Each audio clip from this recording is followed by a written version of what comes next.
নবীজি বলছেন একদিন সাহাবীদের মজমায় একদিকে তাকাইয়া বলছেন যুদ্ধের জন্য ফান্ড কালেকশন করতেছে, দান। আল্লাহর নবী বলেন এদিক থেকে আছো কে? যুদ্ধের জন্য দান করবা। ওসমান বললেন দাঁড়ায়া 100 উট আল্লাহর রাস্তায় দান করলাম।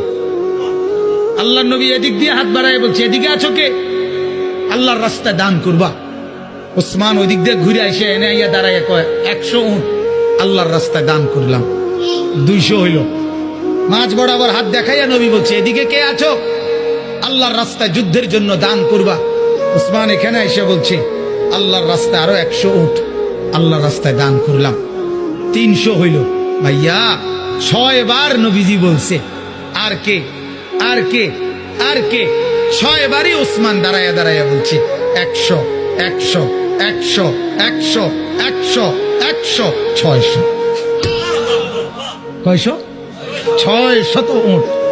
এবার আল্লাহর নবী হাসি দিছে আর ওসমান দাঁড়াই আবার বলছে ইয়া রাসূলুল্লাহ 100 ঘোড়াও আল্লাহর রাস্তায় দান করলাম।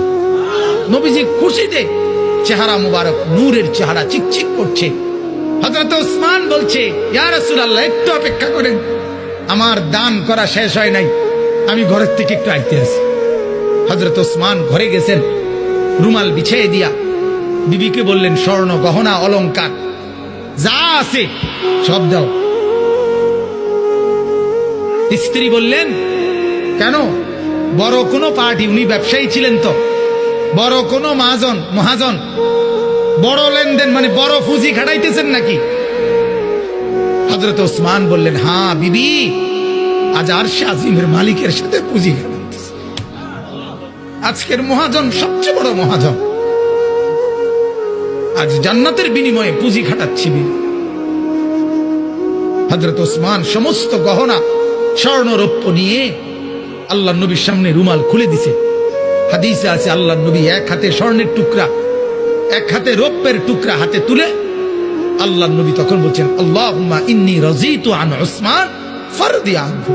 আল্লাহ, আমি জমিনে আমার ওসমানের উপরে রাজি হয়ে গেলাম, আপনি আরশে তার উপরে রাজি হয়েছেন। আমি জমিনে রাজি, আপনি আরশে রাজি হন।